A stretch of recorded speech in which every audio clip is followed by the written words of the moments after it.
Hello, and welcome to Chapter 5 here in marketing.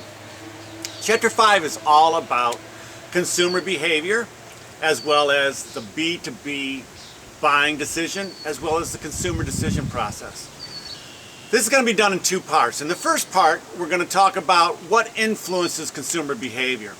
And we're going to talk all about the B2C, or business to consumer market. In the second part, we're going to talk about B2B. Well, we're going to talk about the consumer decision-making process, and then we're going to talk about B2B and what influences the business-to-business market. Many of you marketing majors have taken a class called Consumer Behavior. If you took it at St. John Fisher, you took it with Dr. Isar Kiani. Consumer decision-making process is really a semester-long class. Today we're just going to kind of scratch the surface. We're going to give some major concepts and some of the major key things in consumer decision making. Again, this will be done in two parts. I hope you enjoy it. And with that being said, let's get on to consumer decision making process. So as I said in the introduction, this chapter is all about analyzing consumer and business markets, or the consumer and B2B buying process. So starting out, consumer behavior is all about the consumer buying process, how individuals and groups buy products. We as marketing people need to understand that so we can deliver goods and services better to our target market. Remember, everything in marketing starts with who are we going to do what to. Understanding the consumer behavior, or how our target market buys, is absolutely critical. And it's influenced by cultural, social, and other personal factors. So we're going to start with cultural right now. And, culture can be company culture in the B2B or business-to-business buying decision. It can be country culture. It can also be the culture of where you live. For instance, in many rural areas, like my rural areas, produce oftentimes is bought at farm markets, whereas in more urban areas, obviously produce is bought at grocery stores.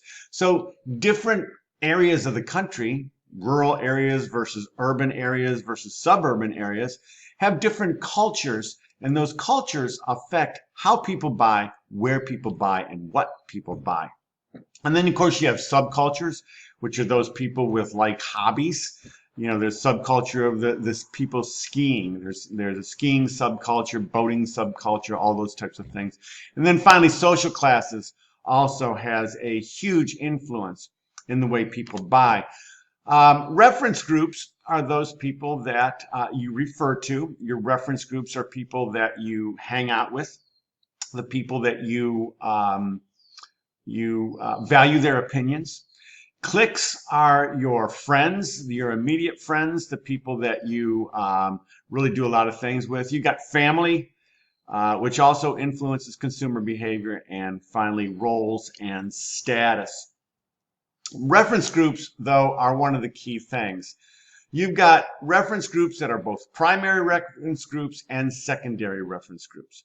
Primary reference groups would be the people that you hang around with most of the time. That would be your circle of friends.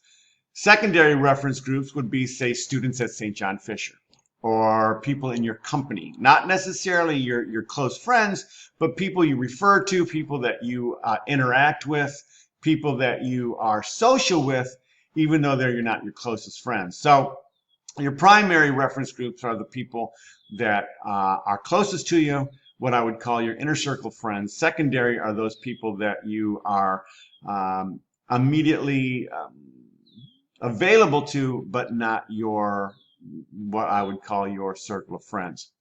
Aspirational groups are those that you aspire to. That might be your boss, the people that you work for.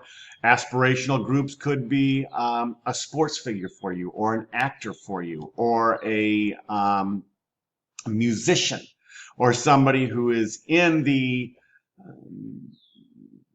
know, in the press, someone who's trending. You know that you'll never quite be there, but you aspire. You think highly of them. Obviously, aspirational groups are very important when it comes to advertising, because they have different sports figures, they have different actors that are referencing and hawking products. Disassociative groups are people that you don't want to be part of, those that you don't like, you don't want to be part of, that you see. And then finally, opinion leaders are those of people that are not necessarily aspirational for you, but you value their opinion. It could be doctors. Opinion leaders could be political activists. It could be actually an opinion leader for you could be an actor or a sports fan or a sports person, someone who you don't aspire to be, but you value their opinion. All of those reference groups have a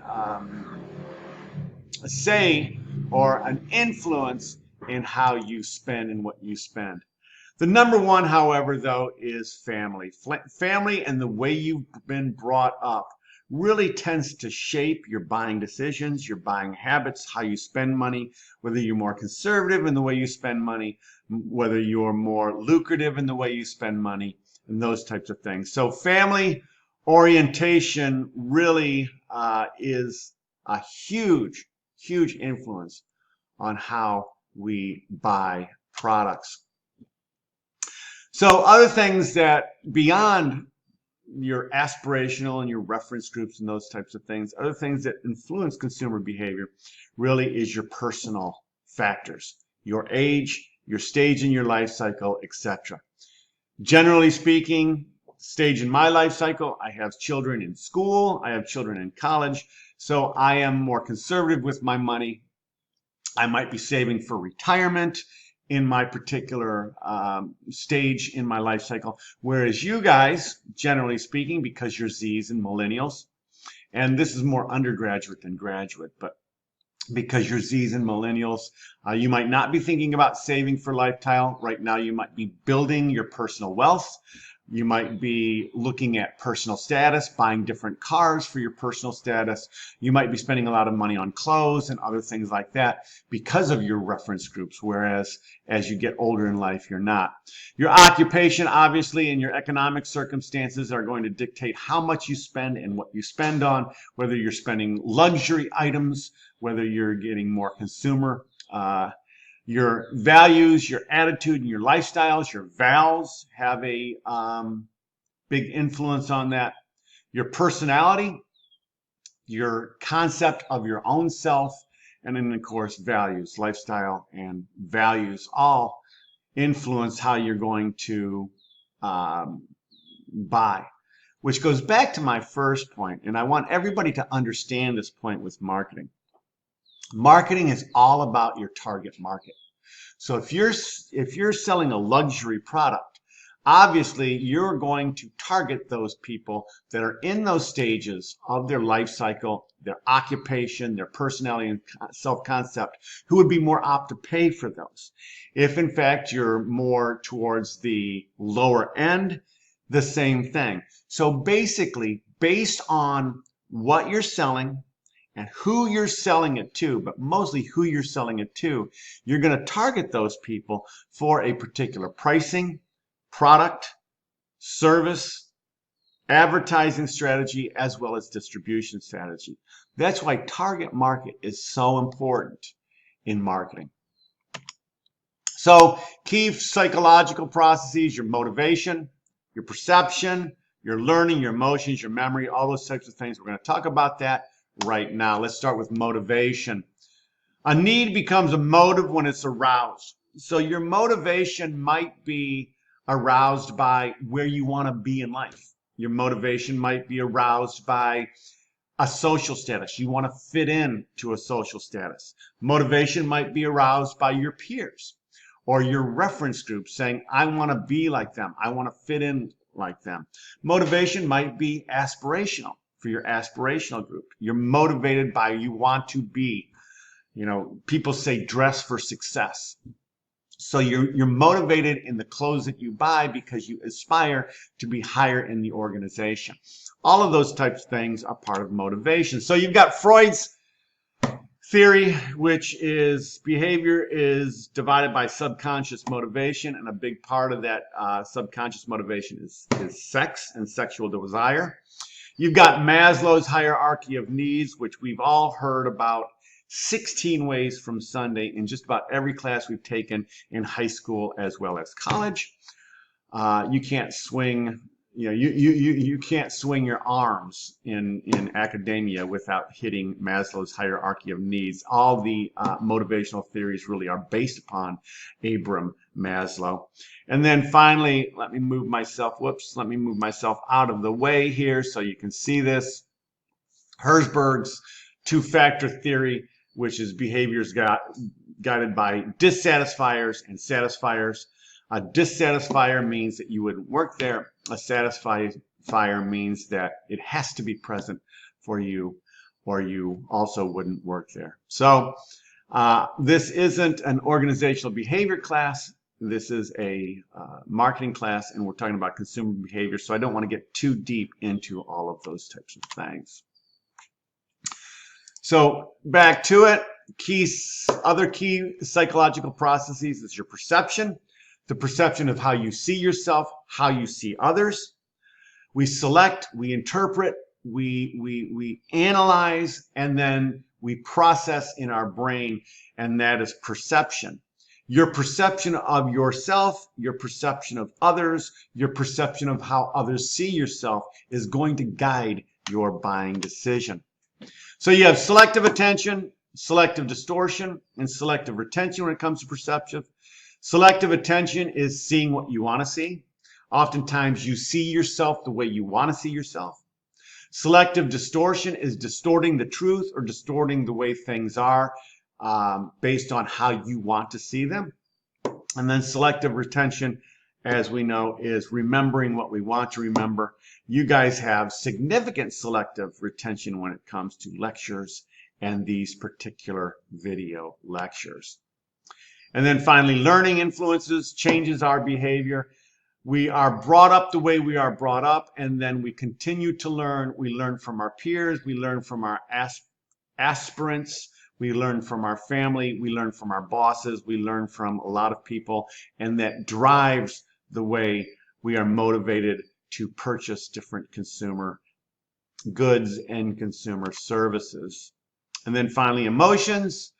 Oftentimes, purchases can be very emotional. It makes us feel good, so we buy it. I always look at luxury cars. Luxury cars is driven by psychological and sociological factors, oftentimes emotions. We buy a luxury car because we feel good about driving the luxury car. We feel good about being seen in a luxury car. And when we show up to our destination in that luxury car, it makes a statement. Same thing with clothing, designer clothing and other things. It makes us feel good when we wear it. And then finally, memory. Short-term versus long-term memory. And I don't want to get too heavily involved in this, but memory certainly is a huge influence in how we buy and what we buy. So the consumer decision-making process, we start with problem recognition, information search, evaluation of alternatives, purchase decision, and post-purchase decision. Now, what's important here is this is the consumer buying decision process. The B2B buying decision process is very similar, except for a few things. There's a few steps added in there, and the buying process for B2B involves a lot more people. With the consumer buying process, generally speaking, consumers go through these 5 stages: problem, information, evaluation, purchase decision, and post-purchase behavior.